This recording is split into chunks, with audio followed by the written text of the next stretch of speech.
Channel 7 reported that China has pointed the finger at Australia for starting COVID-19. Now, if you just, this is my job, guys. I need to remind you about all the crazy things that they've said in the past. China, they firstly said that the US military, this is earlier in the year, one of their diplomats to the USA said that the USA military planted COVID-19 in China.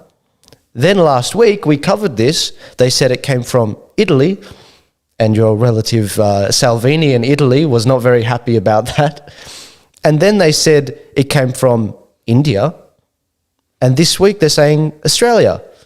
Now, if you guys are wondering, are they angry with us? Is this a standalone issue? I would argue no, because this was quickly followed by China broadening their attacks on beef exports, where they've suspended exports to some of their ports in China from some of our Australian beef exports, which is a very big portion of our economy. And then just this morning, China exports have also spread to the lamb industry in Australia, a $780 million industry, which is being disrupted by Beijing. Riccardo, are these the actions of the Chinese Communist Party, an organization that is trying to be honest and transparent and have free trade? There's nothing honest and transparent about the Chinese Communist Party. There's nothing honest and transparent about our government. We know that. It's a joke. We were set up to have 80% of our trade relying on China, single point of failure. It's part of the plan.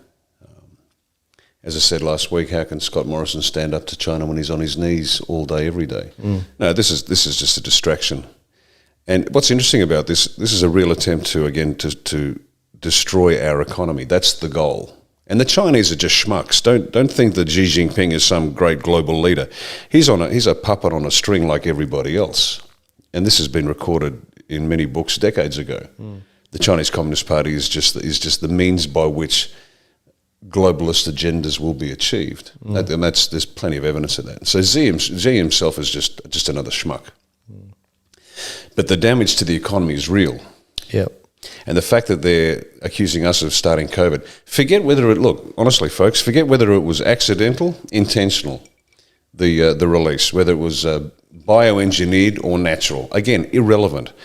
What we need to keep focusing on, regardless of the distractions from China and regardless of the distractions from our government, is the government's response to the situation. And as I said, there's going to be a royal commission into this, and people will find out the depravity to which our government has descended. This is all distraction. It's all lie. There are real businesses suffering, but there are ways around it. There's a whole world out there to trade with. There's a huge world out there. Now, I'm not saying it's easy, but I'm not going to trust Simon Birmingham to do a thing about it. All efforts are being taken. What? You're getting on two knees instead of one, Simon? Please, come on. Get out there, assist the exporters to find new markets as quickly as possible. And turn your back on China, but you can't because you've been bought and paid for.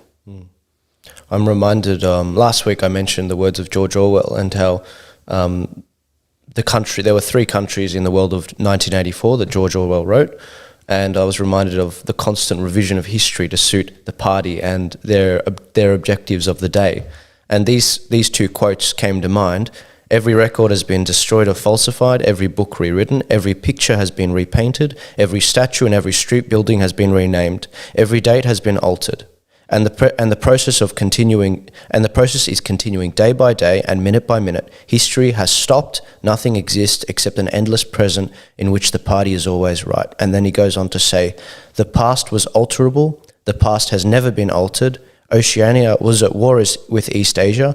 Oceania has always been at war with East Asia. And I look at these situations at each point that China says these things, or the state media outlet says these things, or the diplomat says these things, it's because they're having an issue with one of these countries, whether it's the USA and the world getting around together and agreeing China is responsible for this. They signed a 2015 agreement that the next time a SARS-like virus comes around, they need to let the world know. They didn't do it.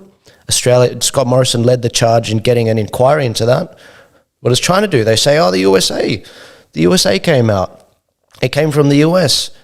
And then they blame Italy because Italy had a massive outbreak. It might be plausible. Then they blame India because if you guys haven't noticed, because it's been an insane year, I've been watching this, there have been clashes.